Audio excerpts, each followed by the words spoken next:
Hi friends, welcome to our YouTube channel. Today we will learn something new. नमस्कार दोस्तों, स्वागत है आपका हमारे YouTube चैनल पर। आज मैं एक लेजर चैप्टर का बहुत मोस्ट इम्पोर्टेंट डेरिवेशन कराने वाला हूँ जो आइंस्टाइन कोफिशिएंट में आता है। आइंस्टाइन कोफिशिएंट टॉपिक है, ठीक है। उसमें ये डेरिवेशन मोस्ट इम्पोर्टेंट आता है, ठीक है। इसमें क्या बताना, अपन को रिलेशन बताना है आइंस्टाइन के स्पॉन्टेनियस एमिशन और स्टिमुलेटेड एमिशन के कोफिशिएंट्स में, ठीक है। और यानी एजम्पशन करना है कि ये थर्मल इक्विलिब्रियम पर हो रहा है। तो अपन क्या करेंगे, देखो अपन को 3 वैल्यूज निकालनी होती है। आपको पता है आइंस्टाइन कोफिशिएंट, सबसे पहले स्टिमुलेटेड एब्जॉर्प्शन, उसके लिए अपन क्या करते हैं कि अपन इसको बोलते हैं B12, ठीक है। ये हो गया STA के लिए, ठीक है। फिर SPE के लिए, ठीक है, इसको क्या बोलते हैं अपन A21, ठीक है। और फिर अपन क्या बनते हैं कि सट्टा सपे और फिर सटी, ठीक है। तो यानी STE यानी B21, ठीक है। लेवल 221 B21, ठीक है। इन सब चीजों से अपन को याद रखते हैं। और ये होते क्या है, आइंस्टाइन कोफिशिएंट्स होते हैं, ठीक है। इनके सट्टा सपे सटी के यानी स्टिमुलेटेड एब्जॉर्प्शन, स्पॉन्टेनियस एमिशन और स्टिमुलेटेड एमिशन, ठीक है। ये मेन कॉन्सेप्ट होता है लेजर में, आपको पता ही होगा। स्टिमुलेटेड एमिशन मेन कॉन्सेप्ट है ये, ठीक है। अब अपन को क्या करना है, फटाफट आगे इसका डेरिवेशन शुरू करना है। तो अपन क्या बताएंगे कि E1, E2 और E3 क्या होते हैं। तो E1 क्या होता है, ग्राउंड स्टेट एनर्जी होती है। क्या होती है, ग्राउंड स्टेट एनर्जी, ठीक है। और E2 क्या होता है, एक्साइटेड स्टेट एनर्जी, ठीक है। एक्साइटेड स्टेट एनर्जी, ठीक है। और क्या होता है, E3 क्या होता है, E3 होता है एनर्जी डेंसिटी ऑफ रेडिएशन की एनर्जी डेंसिटी, ठीक है। अब अपन क्या करेंगे, इसमें बता देंगे कि N1 एटम्स प्रेजेंट होते हैं, इसमें बता देंगे N2 एटम्स प्रेजेंट होते हैं, ठीक है। और इसमें बता देंगे इंसिडेंट लाइट इंसिडेंट होती है, ठीक है। अपन इतना पता है। उसके बाद अपन को क्या करना है, वही अपन सट्टा सपे सटी बताए थे अपन। तो क्या बताएंगे अपन के फर्स्ट, सेकंड और थर्ड, यहाँ पे बताएंगे STA, SPE, स्टिमुलेटेड एमिशन। तो अपन क्या बोलेंगे, STE, ठीक है, इक्वल टू, ठीक है। तो अपन क्या बताए कि E1 से E2 हुआ, E1 से E2 हुआ, E2 से E1 हुआ और E2 से E1 हुआ। अब आपको पता है ना ये क्या है, एनर्जी लेवल्स हैं, ठीक है। उसके बाद अपन क्या करते हैं, आगे लिख देते हैं रेट, इन सबकी रेटें लिख देते हैं। Rate of STE, rate of SPE और रेट ऑफ STA, ठीक है। तो STA, SPE, STE लिख दिया अपन ने, ठीक है। B12, A21 और B21, N2 E म्यू, ठीक है। और अपन लगा देंगे इधर N2 और N1 E म्यू, ठीक है। अपन ने इतना लिखा। अब क्या करना था अपन को कि यहाँ बताना है कि A और B क्या है, यहाँ पे आइंस्टीन कोफिशिएंट है, ठीक है। आइंस्टीन कोफिशिएंट A और B क्या है, आइंस्टीन कोफिशिएंट है, ठीक है। अपन ने इतना बताया कि A और B आइंस्टीन कोफिशिएंट है। अब अपन आगे चलते हैं। अपन क्या बताएंगे कि कंडीशन क्या लगेगी, कंडीशन किसके लिए, थर्मल इक्विलिब्रियम पर अपन असम्पशन करके चल रहे हैं। तो condition of at thermal equilibrium, ठीक है। थर्मल इक्विलिब्रियम पे क्या है, तो अपन क्या बताएंगे इसको कि हाँ, rate STA equal to rate SPE, ठीक है, प्लस RSTE। अब आप इसको याद कैसे रखोगे, आप इस चीज को याद कैसे रखोगे, इसको कैसे याद करना है कि रेट ऑफ सट्टा, ठीक है, रेट ऑफ सट्टा is equals to rate of सब पे प्लस रेट ऑफ अरे भैया, सट्टा सब पे और प्लस सटीक, ठीक है। इसको कैसे याद रखेंगे, सटीक, सट्टा सब पे सटीक लगता है। क्या, सट्टा सब पे सटीक लगता है, लिख लो कि सट्टा सब पे, ठीक है, सटीक लगता है, सट्टा सब पे सटीक लगता है, लिख लो। ये है ट्रिक, ठीक है। इस ट्रिक से आपको इसका याद रखना है और इन 3 चीजों का याद रखना है, ताकि आपको याद हो जाए कि आप थर्मल इक्विलिब्रियम का केस लगाओगे तो रेट कैसे लिखोगे आप, सट्टा सब पे सटीक होगा। ठीक है, अब फिर अपन क्या लिखेंगे, इनकी वैल्यूज डलवा देंगे। तो अपन इनकी वैल्यूज डलवा देते फटाफट। तो B12 N1 E म्यू, ठीक है। फिर A21 N2 plus B21 N2 E mu, ठीक है। फिर अपन क्या करेंगे कि अपन लिख देते हैं ई म्यू, ठीक है, ई म्यू कर देते हैं। और इस वाली जो कंडीशन है, ये जो फॉर्म है, इसको अपन इधर बुला लेंगे।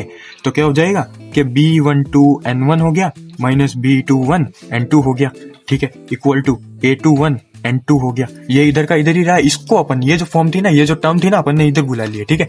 इतना सा काम किया। उसके बाद अपन क्या करेंगे, इसको सिंप्लीफाई फॉर्म में लिखेंगे, इसको और सरल बनाएंगे। तो अपन कैसे लिखेंगे कि e mu is equals to A21 N2, और ये जो मल्टीपल में है ना, इसको अपन डिवाइड में ले जाएंगे पूरे को। तो B12 N1 minus B21 N2, ठीक है। ऐसा किया अपन ने, इतना किया। अब अपन क्या करेंगे, जो डिनोमिनेटर्स है ना, उसमें से अपन ले लेंगे, या तो कॉमन ले लो आप, ठीक है, या तो आप क्या करो, कॉमन ले लो। किसको, आप B21 को कॉमन ले सकते हो, ठीक है। पर आप B21 को कॉमन नहीं लेना चाहते हो, एक सिंपल सी ट्रिक बताता हूं मैं।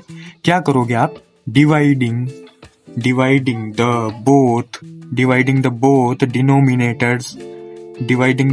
डिनोमिनेटर्स बाय B21 N2, ठीक है। ये आप करोगे तो ई म्यू लिखोगे, इक्वल टू लिखोगे A21 N2 upon B21 N2, ठीक है। और अपन इसको सिंप्लीफाई करा के कैसे लिखेंगे, B12 अपॉन B21, ठीक है, और N1 अपॉन N2, ठीक है। फिर -1, और ये भी ब्रैकेट में बंद होगा, और यहां से आ जाएगी अपने पास पहली, अपन इसको कह देंगे फर्स्ट इक्वेशन, ठीक है। अब अपन क्या करेंगे, इधर लिखेंगे अपन यूजिंग द बोल्ट्जमान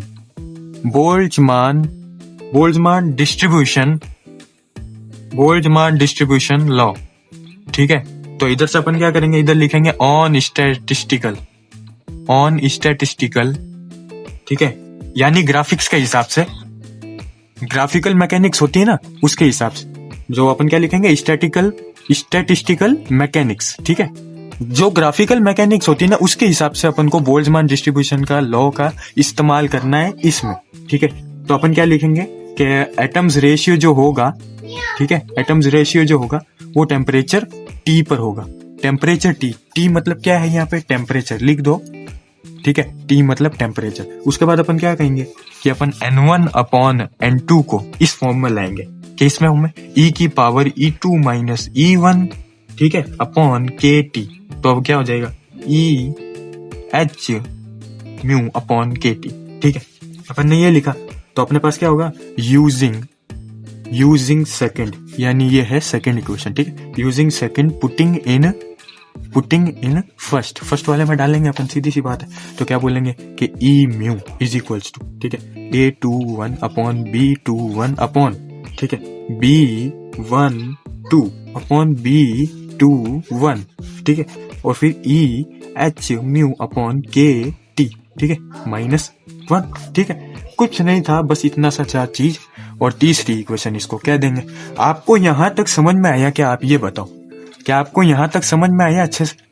आपको यहां तक समझ में आया, यानी आपने बहुत अच्छे से समझा है, आप बहुत अच्छा चल रहे हो, ठीक है। आपको यहां तक समझ में आ जाना चाहिए, बस ये मेन चीज थी। यहां तक आने के बाद आपको कुछ नहीं करना है, बस आपको अपना दिमाग लगाना है, एक और फॉर्मूला लगाना है, बस। अपन ने यहां तक किया है। यहाँ पे मैंने अभी क्या कहा, एक फॉर्मूला और लगाना है ताकि ये सिंप्लीफाई होके अपने पास एक फॉर्म आ जाए। तो उसके लिए अपन क्या करेंगे, याद है आपको प्लैंक्स ब्लैक बॉडी रेडिएशन होता है, EMR इमिटेड यानी electromagnetic radiation emitted by a black body radiation, ठीक है, इन थर्मल इक्विलिब्रियम, ठीक है, थर्मल इक्विलिब्रियम, ठीक है। और अपन क्या कहेंगे इसे, ये क्या होता है, 8 पाई HC क्यूब अपॉन क्यूब, ठीक है, 8 पाई HC cube upon mu cube, ठीक है। फिर 1 अपॉन E की power H mu upon KT -1, ठीक है। ये होता है प्लैंक्स ब्लैक बॉडी रेडिएशन। यहाँ पे लिख लेना प्लैंक्स ब्लैक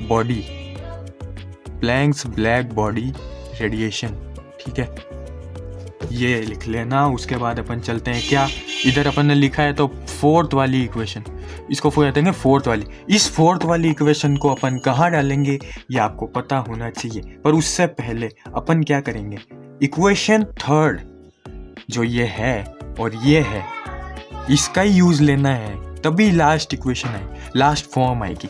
तो equation third and fourth comparing करेंगे, ठीक है, कंपेयरिंग करेंगे और अपन को क्या मिलेगा, अपन को मिलेगा B12 upon B21 is equals to 1, ये मिलेगा।